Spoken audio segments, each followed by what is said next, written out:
जैन साथियों, अगर supreme court ने यानी कि ऑनरेबल सुप्रीम कोर्ट ने पुरुष आयोग की मांग को ठुकरा दिया है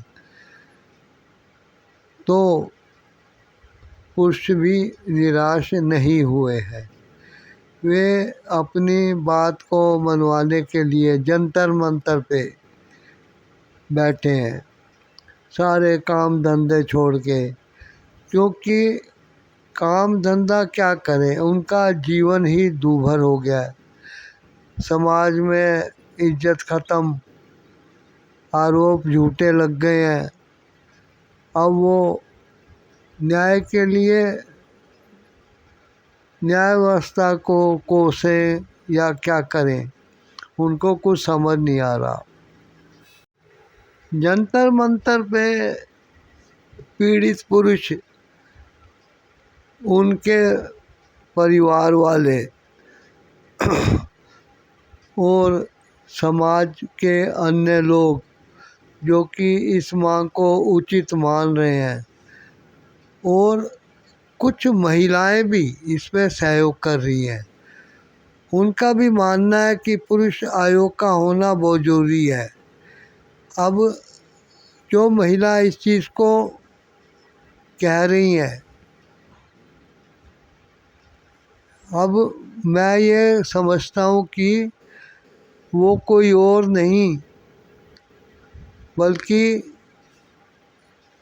पीड़ित पुरुष की घर की महिलाएं हैं।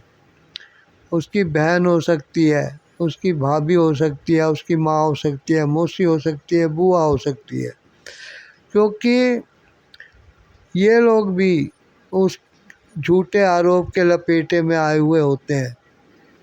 तो महिलाएं भी मान रही हैं कि महिलाएं ही इन कानूनों का जो उनकी रक्षा के लिए बने हैं दुरुपयोग कर रही हैं। लेकिन जो महिलाएं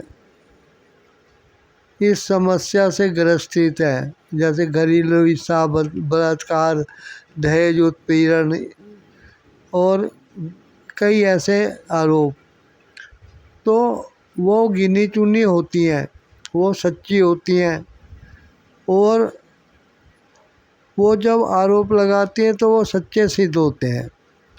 लेकिन जो महिलाएं उन कानूनों के ढीलेपन से झूठे आरोप लगा के केस जीतने के लिए कोर्ट में आती हैं, वे एक तरफा जीत हासिल कर लेती हैं, क्योंकि पुरुष के रक्षा के लिए कोई कानून नहीं है, उसकी कोई सुनवाई नहीं है।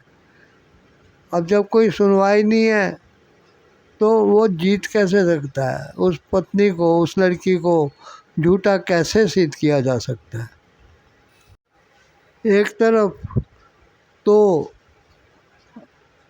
ऑनरेबल सुप्रीम कोर्ट ने पुरुष आयोग की ज़रूरत को ही नकार दिया है, दूसरी तरफ ये भी कहा है कि 98% महिलाएं इन कानूनों का जो उनकी फेवर में बने हैं उनका मिसयूज़ कर रही हैं।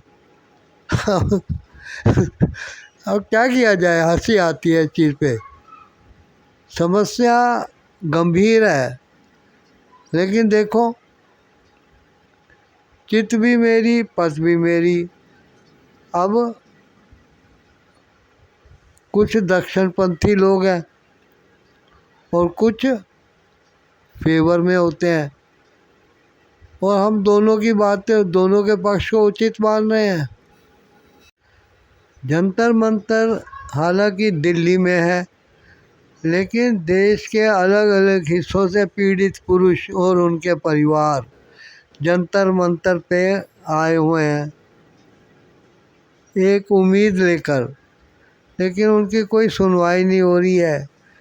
अब प्रजातंत्र, जो डेमोक्रेसी की डेफिनेशन आप देखिएगा तो आपको पता लगेगा कि क्या पुरुष आयोग की जो डिमांड है उसको देखते हुए क्या वो डेफिनेशन खरी उतर रही है? घरेलू हिंसा जो कि लड़की अपने आरोप पे लगाती है, उसके अलावा दहेज उत्पीड़न का भी दोष वो अपने ससुराल वालों पे लगाती है। तो इसके लिए पुरुष आयोग का गठन हो जाता तो पुरुषों को अपनी बात कहने के लिए एक प्लेटफॉर्म मिल जाता, एक स्टेज मिल जाती। अब जनता ग्राउंड पे होती है और नेता वाला लोग स्टेज पे होते हैं, ऊंचाई पे होते हैं, लेकिन यहाँ महिलाएं ऊंचाई पे हैं और पुरुष जो है ग्राउंड पे हैं। ये कैसा हाल है हमारे देश का। मर्द को दर्द नहीं होता, यह कहावत है, जुमला है ये। क्या पुरुष आयोग की डिमांड लेके या विवाह के बाद विवाहित पुरुषों द्वारा आत्महत्या के कारण जो नेशनल क्राइम ब्यूरो है, रिकॉर्ड ब्यूरो है, नेशनल क्राइम रिकॉर्ड ब्यूरो, उसके आंकड़ों को देखते हुए ये पता लगता है कि पुरुष कितने पीड़ित हैं, उन्हें कितना दर्द होता है।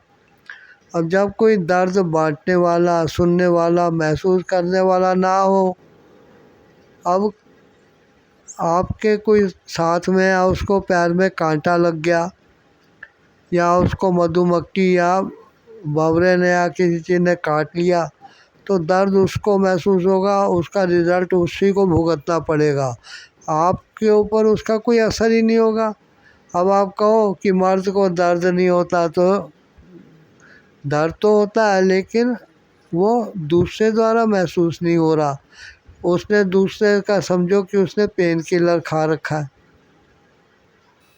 समाज में ये बहुत गलतफहमी है कि मूर्ख जो मर्द होता है उसको दर्द नहीं हो सकता, मर्द जो है उसके साथ घरेलू हिंसा नहीं हो सकती, मर्द के साथ उत्पीड़न नहीं हो सकता, मर्द जो है विवाहित जीवन के खराब होने से आत्महत्या नहीं कर सकता। वो बहुत रोबोस्ट है, ये कहना बिल्कुल उचित नहीं है। पुरुष जब कोर्ट के आगे जाके कोई प्रूफ, कोई बात अपनी पत्नी के बारे में बताता है तो कोर्ट उसको मानता नहीं है, वो कहता है इसका एविडेंस लाइए, वीडियो लाइए। अब वीडियोग्राफी हर पुरुष नहीं कर पाता, हर मौके पे वीडियोग्राफी नहीं की जा सकती है, वीडियोग्राफी प्री प्लान्ड होती है। या जब वो पुरुष और उसकी पत्नी आपस में लड़ झगड़ रहे हो या कुछ गलत बात हो रही हो तो पुरुष का कोई साथी या फोटोग्राफर, वीडियोग्राफर पीछे से वो वीडियो बना सकता है, वो पुरुष कैसे बनाएगा? क्या ऐसा संभव है कि उसको इतना मौका मिल जाए कि वो कैमरे को छुपा के रख दे और वीडियोग्राफी कर ले? मैं पहले भी कह चुका हूँ कि इंसान के सुख और दुख एक जैसे हैं,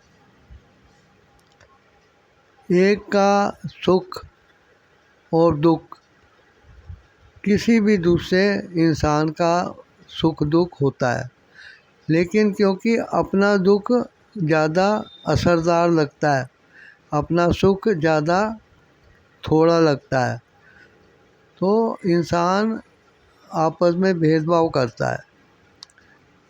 अब जब सुख दुख बराबर हैं तो पुरुषों को, पीड़ित पुरुषों के दुख को समझना चाहिए कि उनके साथ क्या बीत रही है। अब यह किसी के साथ भी हो सकता है क्योंकि पीढ़ी दर पीढ़ी विवाहित रिश्ते बनते हैं और पति पत्नी के जो झगड़े हैं ये हैं इनमें कई जोड़े सुखी रहते हैं, कई जोड़े अलग भी हो जाते हैं। तो जो पति और पत्नी के रिश्ते हैं उनकी पीड़ा समझनी चाहिए। अब ये नहीं है कि पति ही पीड़ित है, महिलाएं भी, पत्नियां भी पीड़ित होती हैं। दोनों की सुनवाई होनी चाहिए। इसके लिए ये ज़रूरी है कि एक न्यूट्रल लॉ बना जाए जो ना तो महिलाओं के फेवर में हो ना पुरुषों की फेवर में हो। बस उसमें अपराधों की गिनती हो, अपराधों के तरीके हो, कैसे एग्जीक्यूट किए गए, किसके साथ क्या हुआ। अब वो कानून की छत्र छाया लेकर महिलाएं तो अब अपने झूठे केस दायर कर देती हैं कोर्ट में, पुलिस में रिपोर्ट कर देती है, महिला आयोग में मिल जाती हैं जाके। लेकिन पुरुष, उनको भी पूरा हक होना चाहिए। यदि कानून न्यूट्रल होंगे तो चाहे महिला हो चाहे पुरुष हो, दोनों की सुनवाई होगी। ये एक तरफा कानून ठीक नहीं है। आशा करता हूँ इस चैनल को आप सब्सक्राइब करेंगे यदि अभी तक नहीं किया, और वीडियो को लाइक, शेयर और कमेंट भी करेंगे। मिलते हैं किसी अगले टॉपिक में।